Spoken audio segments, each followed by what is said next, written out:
9% ga yana Yandex foizini ko'tardi. Taksi park emas, Yandex ko'tardi. Ish bilan rejimi, podelam rejimida 19-fevraldan boshlab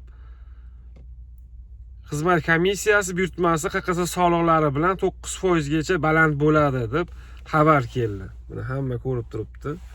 Xabar keldi. Shu bilan birga uni kunlik ishlatish bo'yicha cheklov bekor qilindi. Kun davomida cheksiz ravishda ish bilan rejimini yoqishingiz mumkin. Rejim asosiy ekran orqali yoqishingiz mumkin. Hamma buni biladi. Qanaqa qilib yoqilishini biladi do'stlar. Xullas, endi ish bilan podelamni yoqsak, 9% qo'shimcha bo'ladi. Agar hozir taksi parkingiz bilan 20% ga ishlab turgan bo'lsangiz, bu 29% bo'ladi. 21-22 da ishlab turganlar bor, 2%, 3% bilan yurganlar bor. Taksi parkiga qo'shsa, o'sha 22-20 cho'p ketadi. O'sha bilan qo'shganda do'stlar, bu necha pul bo'ladi? Bu 30% bo'lib ketadi. Misol uchun bu degan 30% degani 10 mingdan 3 ming oladimi shunda? 10 mingdan 3 ming oladi. 30% degani 10 mingdan 3 ming oladi. 20 mingdan 6 ming oladi. 30% degani. Hop, keyin savollarga javob berib ketdi. Shu borada mana shu videoni qo'yaman hozir YouTube'ga. Elektromobil haqida Instagramdan yozishyapti menga. Nima bo'ldi? Reklamani berdingiz, yaqinda elektromobilda chiqamiz dedingiz. Do'stim, o'shanbeda ozgina ishlari bor. Mashina dokumentasi menga to'g'rilangan. Taksi parkga ham kirgizganmiz mashinani E2 ni, hali ishlab ko'rganim yo'q. Ma'lum bir sabablarga ko'ra, hammani o'zining nimasi bor. Qulaylik tomonlari nima? BYD E2 ni qulaylik tomonlari nima? Chista tok, gibrid bas, bitta zaryadka bilan yozgi kunida 350-400 yuradi deyishyapti. Roshanbek, do'stim Roshanbek. Ikkinchisi keyin ikkinchisi moy, 40 mingdan moy almash. 2 yildan beri haydab yuribdi shu inson. Mashinani lizing qilib olingan, firma nomiga, o'zlari firmasi bor. U odam haqiqiy, hali o'zi biznesim bor, boshqa biznesim bor. Taksi просто любитель xol. Xuddi shunaqa odamning mashinasi. Xudo xolasa, hamma narsa bo'lgan menga. Shu tez kunlarda shuni chiqaramiz. Xudo xolasa, inshaalloh tez kunlarda mana shu videoni qo'yaman, YouTube'ga joylayman. Yo bugun olarman syomka, ertaga olarman.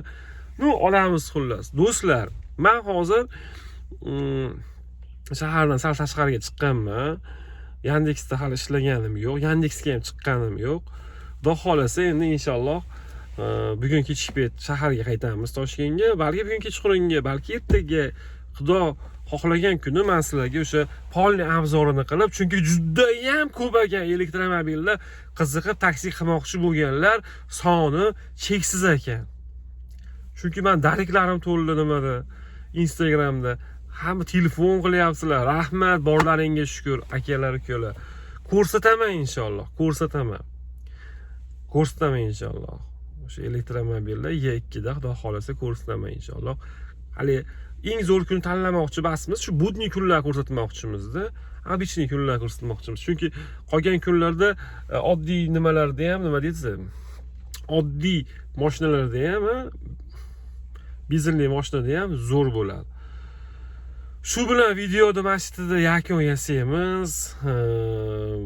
Shuni ogohlantirmoqchiman. O'sha ish bilan podelam rejimida foiz yana ko'tarildi. Bu muhim xabarlardan biri. Hammaning SMS kelgan bu. Kimdir o'qigan buni, kimdir o'qimagan. Ro'zaning birinchi kuni hammaga omadlik. Ro'zada kuch-quvvat Allohdan so'rab qolaman. Sog' bo'linglar, salomat bo'linglar. Xudo xolasa video chiqadi. Inshaalloh syomkani hali qilganimiz yo'q. Syomkani qilsak albatta chiqadi. O'zlaringiz ehtiyot qilinglar. Mashinalar lentadan shaboda o'tib tursin. Barakali yaxshi daromad qilish hammamizga nasib qilsin. Taksichi aka-ukalar. Sog' bo'linglar, salomat bo'linglar. Hammaga bu video kimi o'sha rekidan, lentasidan chiqib turgan bo'lsa, hammaga addushi chin ko'ngildan sog'lik, salomatlik tilayman do'stlar. Endi kepkamizni sekin kiyib olsak ham bo'laveradi.